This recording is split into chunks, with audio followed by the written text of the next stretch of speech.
अस्सलाम वालेकुम जी, कैसे हैं आप सब? उम्मीद करती हूँ आप सब ठीक-ठाक होंगे, खैरियत से होंगे। वीज़ा रश की एक नई वीडियो में, एक नए टॉपिक के साथ आप सबका वेलकम है। अच्छा जी स्टूडेंट, आज की वीडियो में मैं आप लोगों को बताऊँगी कि किस तरीके से आप लोगों ने एमफिल जो कर लिया है, उसके बाद आप लोगों ने किस तरीके से अपनी पीएचडी पोज़ीशन जो है, वो सिक्योर करनी है, ठीक है? तो आप लोग किस तरीके से अप्लाई कर सकते हो, कैसे आप लोग को पता चलेगा कि फ़लाँ जगह पे पोज़ीशन आई हुई है। अच्छा जी, सबसे पहले मैं आपको एक लिंक मतलब डिस्क्रिप्शन में भी इसका लिंक दे दूँगी। ये जो पेज है, ये है स्कॉलरशिप pdb.tet, ठीक है।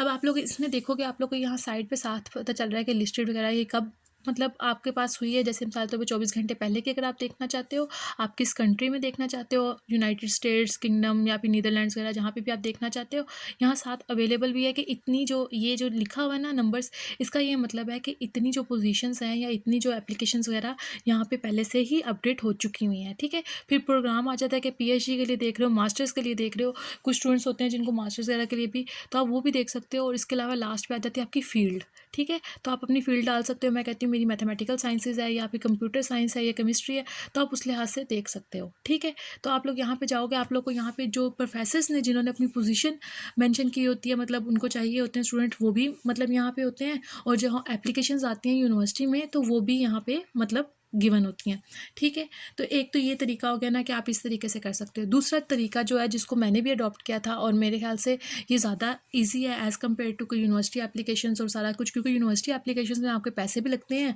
उसमें श्योरिटी भी कम होती है कि भई अब पता नहीं मिलेगा कि नहीं मिलेगा। मतलब क्योंकि आपने वो सारा कुछ यूनिवर्सिटी पैनल बैठेगा, पता नहीं किसी को पसंद आते हो, आपके नहीं आते हो, और क्या सारा सीन होता है, आपकी जीटी वगैरह ये सब कुछ क्लियर होगा, एसओपी वगैरह के नहीं, ठीक है। अच्छा, अब दूसरी बात आ जाती है कि अब आपने क्या करना है कि आपने मिसाल के तौर पे ऑस्ट्रेलिया जाना है, ठीक है।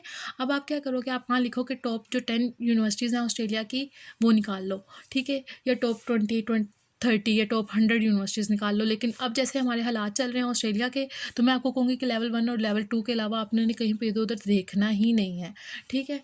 तो सॉरी। अच्छा, आपने क्या किया सॉरी।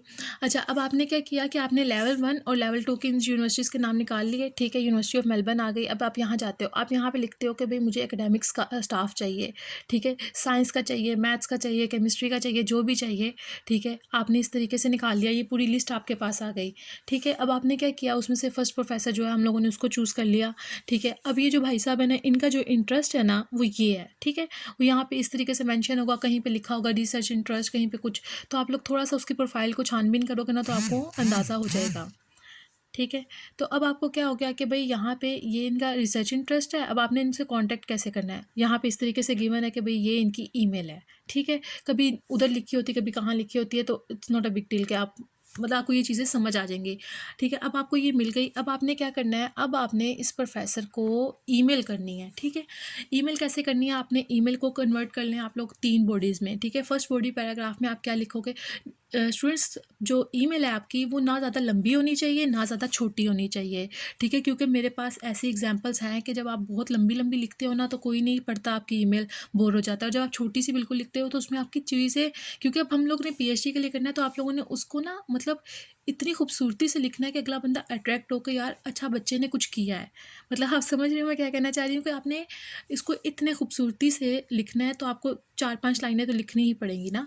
पहले में आप लिखो कि मैं यहाँ से हूँ, ठीक है, मैं मतलब पाकिस्तान से हूँ, पाकिस्तान से ना लिखो, मतलब मैं स्टूडेंट हूँ, ठीक है, मेरा नाम ये है और मैं आपके साथ काम करना चाहता हूँ, क्योंकि मैंने आपका जो रिसर्च इंटरेस्ट, मैंने फ़लाँ यूनिवर्सिटी की, मतलब मैं यूनिवर्सिटी ऑफ मेलबर्न की वेबसाइट पे गया, वहाँ मैंने आपका रिसर्च इंटरेस्ट देखा, तो मुझे लगा कि आपका और मेरा जो रिसर्च इंटरेस्ट है वो मैच करेगा। अच्छा स्टूडेंट, स्पेसिफिकली अगर आप लोग मिसाल के तौर पे बायोस्टैट्स के हो, आप लोग को बायोस्टैट्स की सीट नहीं मिलेगी, ठीक है। आप लोग उसको थोड़ा-सा आगे-पीछे करके भी देख सकते हो, क्योंकि पीएचडी है, तो स्कॉलरशिप मतलब सिक्योर करना बहुत मुश्किल काम है। और अगर आपको थोड़ा-सा आगे 90-100 वाला फ़र्क भी आता है, 19-20 वाला भी, तो आप लोग वो भी कर लेना कि अगर आपको अगर बायोस्टैट्स में नहीं हो रहा, तो आप थोड़ी-सी कहीं आगे-पीछे फ़ील्ड, मतलब समझ रहे हो स्टूडेंट्स मैं क्या कहना चाह रही हूँ, कि अगर मेरा डाटा साइंस में नहीं हो रहा, स्टैटिस्टिक्स में चले जाओ, स्टैटिस्टिक्स में नहीं है तो डाटा साइंस या मशीन लर्निंग, आर्टिफ़िशियल इंटेलिजेंस, ये जो सारी फ़ील्ड्स जो तकरीबन एक-दूसरे से मिलती-जुलती हैं, आप उसमें भी अप्लाई कर सकते हो, अगर आपके अंदर इतना पोटेंशियल है कि आप आगे उसको काम कर सकोगे। अगर पोटेंशियल नहीं है फिर मैं आपको बिल्कुल भी नहीं कहूँगी। ख़ैर सेकंड वाले पैराग्राफ में आप क्या लिखोगे, आप ये लिखोगे कि भई मैंने यहाँ जो एमफ़िल में जो प्रोजेक्ट किया था आपने उसके बारे में लिखना है और अपनी पब्लिकेशन के बारे में लिखना है।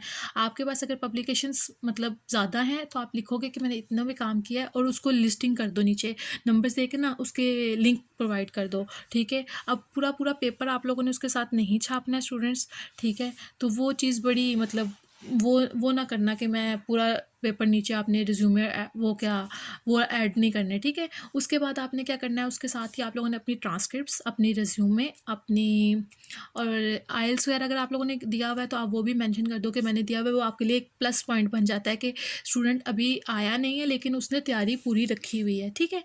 तो आप लोगों ने क्या करना है जी, वो सब कुछ ऐड कर देना है और लास्ट में आप लोगों ने जो एक लाइन लिखनी है वो आप लोगों ने ये लिखनी है कि मैं इंटरव्यू के लिए मतलब हूँ अवेलेबल हूँ, अगर आप जब भी चाहोगे तो मैं आपके साथ इंटरव्यू मतलब आपको दे सकता हूँ, हम लोग अपनी चीज़ें डिस्कस कर सकते हैं। अगर तो प्रोफेसर को आप पसंद आ गए तो वो आपको रिप्लाई कर देगा, ठीक है?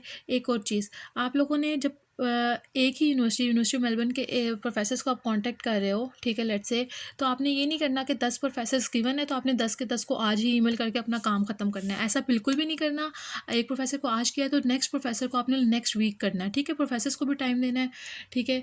और इसके अलावा स्टूडेंट्स जब प्रोफेसर फिर एक्सेप्टेंस दे देता है, कुछ प्रोफेसर ऐसे कहते हैं कि हमारे पास जो है ना इसका राइट नहीं है लेकिन I would love to work with you और ये तो सारा कुछ, तो इसका मतलब यही है कि एक्सेप्टेंस है। आपने यूनिवर्सिटी में अप्लाई करना होता है, फिर यूनिवर्सिटी की कुछ रिक्वायरमेंट्स होती हैं, एसओपी वगैरह या फिर कुछ क्वेश्चंस वगैरह होते हैं, पूरी प्रोफाइल्स वगैरह इस तरह वो चेक करते हैं, आप लोग वो करो, ठीक है? तो उसके बाद मतलब 1 महीने में, 2 महीने में जो है ना आपको पता चल जाता है रिज़ल्ट क्या है। और इसमें जो होता है ना, जब प्रोफेसर एग्री होता है तो आपके जो चांसेस होते हैं ना वो 90% होते हैं, ठीक है? और फिर प्रोफेसर अगर आपको स्कॉलर वो कहता है मेरे पास फंड्स नहीं है या कुछ भी, तो आप उनसे रिक्वेस्ट भी कर सकते हो कि सर अरेंज कर दें, इस तरीके से प्रोफेसर अरेंज कर दो, ये वो। तो वो चीज़ें भी गलत नहीं जाती हैं, ठीक है? तो ये एक छोटी-सी वीडियो थी, अगर वीडियो में कुछ रह गया हो या कुछ पूछना हो तो आप लोग प्लीज़ कमेंट कीजिएगा। तो अपना बहुत सारा ख़्याल रखिएगा, फिर मिलेंगे एक नई वीडियो में एक नए टॉपिक के साथ, तब तक के लिए अल्लाह हाफ़िज़, टेक केयर।